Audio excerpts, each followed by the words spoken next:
Hi, my name is Karen Wilson. I'm an interior designer.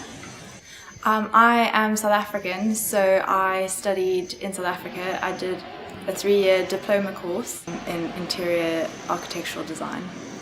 I chose interior design because it was something that I always have loved. Since I was small, this is what I wanted to do. I used to change my room around quite a lot. My favorite thing is probably the concept design element of it. I enjoy being creative, and interior design is quite a creative job.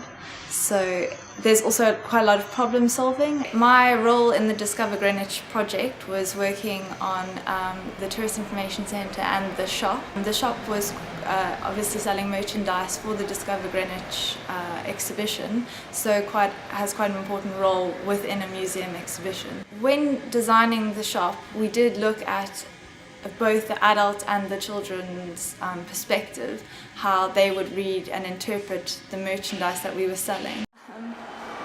Looking at the design elements and how they would function for the space. One case in point would have been this display here, where it's got a height that is ideal for an adult, but then also elements for children. So it's quite a flexible piece of equipment that you have to think about when you're designing how the storage is going to work, who's going to be using it, and also, again, always what it looks like.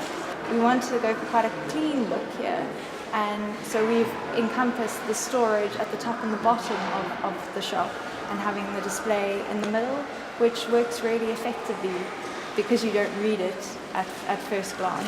One of the challenges of working on the design was that I came into Real Studios halfway through this project, so I had to use my design ideas only on certain elements, so colours, graphics, how the units looked. It meant quite a lot of flexibility on my part, just to be able to bring my own stamp to it, but also retain the ideas that had already been shown to the client. Sometimes as a designer you get too focused on what something looks like and not how it works. As you can see, the elements, they're quite low in the space. So what we did to fill the rest of the space was put some graphics on that you could see throughout the exhibition.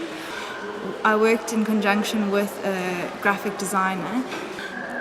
The graphic designer would also have his own ideas, and we have to find a middle ground for both of our ideas, because working with the graphic designer, they're also quite creative, and it's that idea sharing which is very important. Sometimes it can be a clashing, but you have to work in conjunction to get the best results. You have to be very passionate and very dedicated, and I think doing those things at school level and starting there is quite a good foundation, because it's quite a pressure orientated industry, and if you don't learn those skills at school level of being dedicated and doing your best, then when it comes to trying to win pitches and working late, you're not going to have those skills, I don't think.